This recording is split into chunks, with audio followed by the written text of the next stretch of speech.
Hello. Hello दोस्तों, आज के इस वीडियो में मैं देखने वाला हूँ नेटवर्क मॉडल्स के बारे में, सेंट्रलाइज, डिस्ट्रीब्यूटिव और कोलैबोरेटिव नेटवर्क्स के बारे में। ठीक है, नेटवर्क मॉडल क्या है? This model defines how data, resource and control are manage and share in computer. एक कंप्यूटर में कैसे डेटा को कैसे डेटा डिफाइन किया जाता है, उसको उसके रिसोर्स को और उसके कंट्रोल को कैसे मैनेज किया जाता है, ये सब जैसे ये बताते हैं ये मॉडल्स। पहला है सेंट्रलाइज नेटवर्किंग मॉडल। ठीक है, इसका डिफिनेशन देखा जाए तो all data and resources are stored and manage by central server and all other devices connected to this central system to access those resources.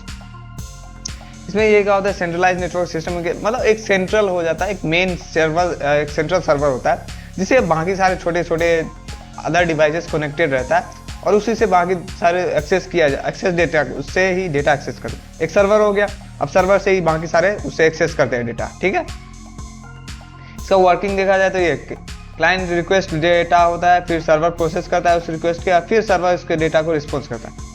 Client server में देखते हैं ना, तो जैसे क्लाइंट वो होता है जो सर्वर को एक रिक्वेस्ट भेजता है कि ये मुझे चाहिए। अब सर्वर उस डेटा को रिक्वेस्ट को प्रोसेस करेगा और उसके बाद उस प्रोसेस को फिर सर्वर क्लाइंट को वापस भेज देगा रिस्पॉन्स। ठीक है, इसके एडवांटेज देखा जाए तो easy to manage and update होता है, हाई सिक्योरिटी एंड कंट्रोल मिलता है, इसके बैकअप सेंट्रलाइज बैकअप मिलते हैं। इसके डिसएडवांटेज देखा जाए तो सिंगल पॉइंट ऑफ फेलियर मिल सकता है if server falls, all access stop हो जाता है, cannot be overloaded with many client. Real life example अगर इसका देखा जाए तो बैंकिंग सिस्टम, जहां ब्रांच का हर एक सेंट्रल सर्वर होता है, एक हेड ऑफिस होता है ना, मेन ब्रांच जिसको बोलते हैं। और आगे है क्या, कॉलेज ERP सिस्टम होता है, वे students data store on a central server. ठीक है, आगे क्लाउड स्टोरेज, इसमें क्लाउड स्टोरेज सर्विस प्रोवाइड करता है जैसे कि गूगल ड्राइव हो गया। ठीक है, आगे डिस्ट्रीब्यूटिव नेटवर्क मॉडल, इसका डिफिनेशन अगर देखा जाए तो data and processing are distributed across multiple services और systems. Each model has its own data and can work independently but they can also communicate and share data.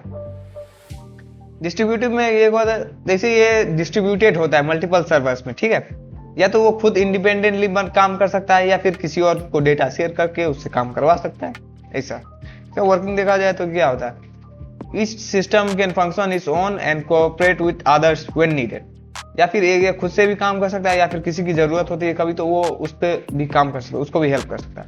इसके advantage देखा जाए तो ये high reliability and fault tolerance होता है, fast processing होता है, no single point of failure, इसका कोई फेलियर का चांसेस नहीं। लेकिन ये बहुत कॉम्प्लेक्स होता है, मैनेज होता है, more complex to manage. Data synchronization issue can occur, इसमें सिंक्रोनाइजेशन इशू ओकर हो सकता है इसके डिसीजन। रियल लाइफ एग्जांपल में अगर देखा जाए तो गूगल सर्च इंजन हो गया, थाउजेंड्स ऑफ डिस्ट्रीब्यूटेड यूजर्स होता है, कितना सर्वर्स होते हैं उसके। ब्लॉकचेन लाइक बिटकॉइन हो गया, कंटेंट डिलीवरी नेटवर्क्स हो गया, जो YouTube videos load from the nearest server. आगे कोलैबोरेटिव नेटवर्किंग मॉडल, इसका डिफिनेशन देखा जाए तो मल्टीपल यूजर्स और system work together and share resources for knowledge to achieve a common goal, often used in real time collaborative और peer based system। इसमें ये होता है कि जैसे मल्टीपल यूजर्स होते हैं जो एक साथ काम करते हैं और एक साथ रिसोर्स को शेयर करते हैं, एक साथ नॉलेज बांटते हैं। जैसे मैं अभी यूट्यूब पे बना रहा हूँ, मैं एक साथ हजारों लोगों को, मेरा ये वीडियो पूरा वर्ल्ड में होता है, कोई भी देख सकता है, तो एक साथ हजारों लोग देख सकते हैं। तो ऐसा ही होता है मल्टीपल यूजर्स एट ए सिस्टम, मतलब एक बार में बहुत सारे वर्क काम कर सकते हैं टुगेदर, रिसोर्स शेयर कर सकते हैं, नॉलेज शेयर कर सकते हैं और उस कॉमन गोल को अचीव कर सकते हैं। ठीक है, जो भी इस वीडियो को देख रहा है वो तो या कंप्यूटर साइंस का स्टूडेंट होगा या फिर कोई इंजीनियरिंग का स्टूडेंट होगा। बस क्या वर्किंग देखा जाए तो ये devices communicate directly through a share platform, contributing equal to the task. अब हर चीज डायरेक्टली जैसे जो होता है ना प्लेटफॉर्म, वहाँ पे शेयर किया जाता है। इसमें वर्किंग इसका ये। इसके एडवांटेज देखा जाए तो promotes team work and knowledge sharing, team work को बढ़ाता है और नॉलेज शेयरिंग को बढ़ाता है। Efficiency for real time communication होता है। इसमें no strike server client server dependency हो गया। डिस्ट्रीब्यूटिव में अगर डिसएडवांटेज में देखा जाए तो नहीं रिक्वायर गुड कोऑर्डिनेशन होता है, इसमें गुड कोऑर्डिनेशन नहीं हुआ तो फिर ये काम नहीं करेगा। Security and data consistency challenges हो सकता है।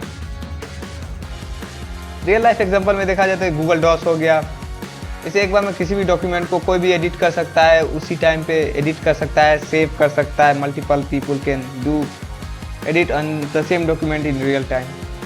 गिटहब में क्या आता है, developers collaborate work on codes.